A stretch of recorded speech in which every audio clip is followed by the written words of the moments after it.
Strictly medicinal Materia Medica, Gotu Kola, Centella Asiatica, taken on August 8th, 2020, here in the garden at Strictly Medicinal Seeds.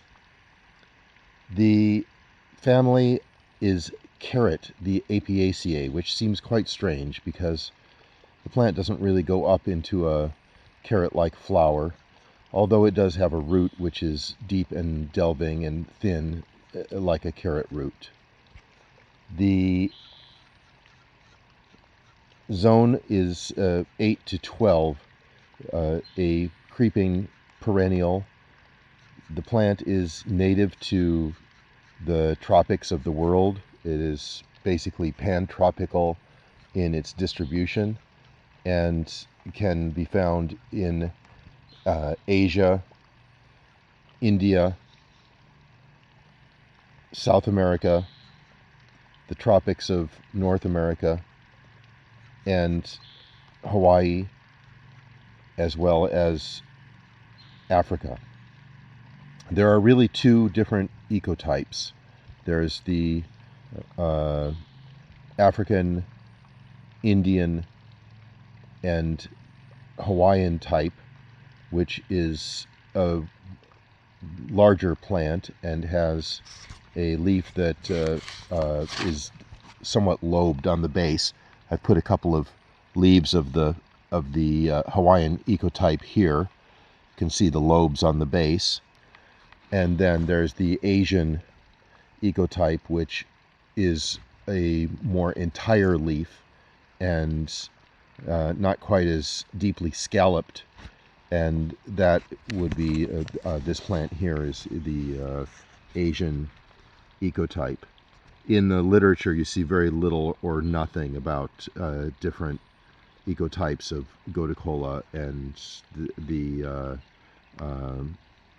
differences are not really well defined, but this is what I've found in my global wanderings, is that you do have these two different types. And the Asian type is what we're growing here, and is somewhat preferable in terms of our usage, because it tends to be more disease tolerant or resistant, and it is also a very vigorous plant that roots quite enthusiastically, and so we like to grow the Asian type. Regarding the etymology of the naming of the plant, first of all, the word Gotu Kola is actually Sri Lankan, meaning cup-shaped leaf, and there are two Latin names that are usually applied to the plant. One is Centella Asiatica, and cent is 1/100th of a dollar, in other words, a penny, and the plant is ascribed to a grouping of plants known as the Pennyworts. It's often called the Indian Pennywort, also known as Hydrocotyl Asiatica, a Latin name which I actually prefer. Hydro meaning water, and cotyla meaning cup, so water cup.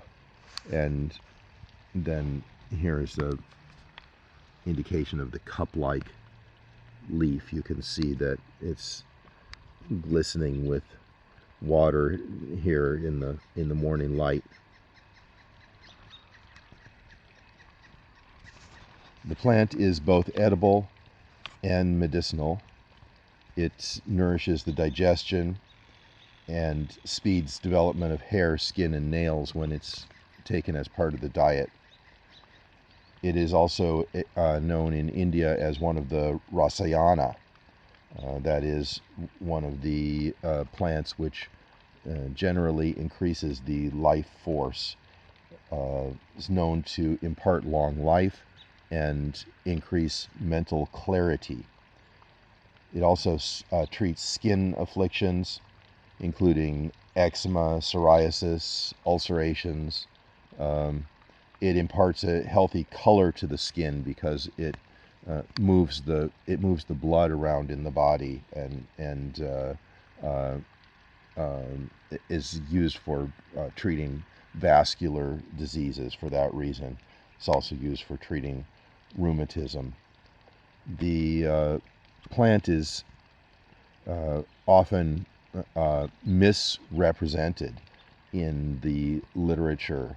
I went to the KB Invasive Species Compendium, which is a group that looks at supposed invasive species, and is in coordination with the U.S. Department of Agriculture.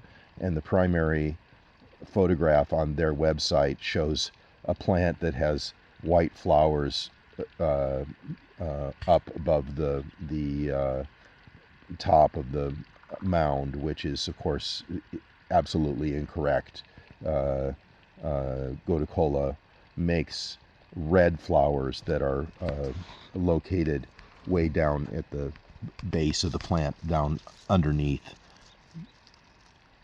There's actually some redness left to the seeds. I don't know if you can see that. There, let's remove this little weed here. There we go. Yeah. There's still some redness left to the seeds there. The seeds themselves are disc-shaped, and there are 2 per disc, and they break apart when they're completely ripe, and then they are furrowed from the base to the tip, and this differentiates them from other look-alike species. So you can really tell the difference between the various pennyworts by looking at the seeds, and the ones that are furrowed are true Centella asiatica. The plant is also misrepresented in by much bibliographic echo, saying that it grows in swamps. Well, no, it doesn't really grow that well in swamps. It wants to grow in a place which is well drained, but has rich soil and is watered on a daily basis. So that's not swampy. The taproot is designed to go down deeply into the soil and will push its way through porous soils, and that's when the plant is really happiest, is when it's growing in porous soil that is consistently weeded, consistently watered. I guess that was a slip of the tongue about the weeding, because I've had to come out here and weed quite frequently this year to keep my Gotu Kola patch clean, and also to stimulate this side growth, because if you weed at the sides and then you apply a thick compost, then the plant will creep out with the creeping rhizome, and it will root in. And you can see, well, here's one little node right here that we can pull away, and that shows the creeping root. And then each one of those can be replanted as a clone of the parent. So you would make a little hole, push the rooted node in there, cover it up, tamp it well on either side, and voila, you have another plant. Then you can also plant it from seed, and the seed takes a long time to come up. It can take up to 3 months to germinate, and it germinates best in porous soils that are watered on a frequent basis. It can be done in the greenhouse. This is sort of the secondary mode of cultivating the plant, because the primary mode would be to just work with the creeping rhizomes and replant those at a distance from the plant, or pot them up if you want to try to grow it in a pot. The plant is happy outdoors and in nature, in a full sun and warm position, and much less happy when it's grown indoors in a pot. It just yearns to be outside. And so if you really want to get some good yield going on your Gotu Kola, then plant it in the garden like what we've done here, and you can get pounds of fresh herb per plant. The harvest is when the plant is ready. These could be harvested now throughout the growing season, and if you take a cutting from the leaves, then they'll simply regrow from the crown. The final cutting, the final harvest, should be in the fall before the frost hits, and the entire plant can be pulled and washed. The root and the leaf are both active and desirable. The seeds can be removed from the plant at that time and set aside and dried for later use, while the aerial parts and the roots can be cut up and made into a tincture by adding mild alcohol. The constituents, the Asiatica side and other constituents, are fully water soluble, so you don't have to put any more alcohol in the tincture than it takes to preserve it. And it can also be used as a tea, and it can also be run through a screen and made into a sort of a sprinkle which can be put on your food. So it can be eaten directly throughout the season as a salad ingredient, and it can also be used in cooking. You can chop it up and add onions and peppers and tomatoes to it and make a kind of Gotu salsa, which is really quite tasty. The young leaves are much preferable to the older leaves. The old leaves tend to get bitter. The young leaves are sweeter in taste.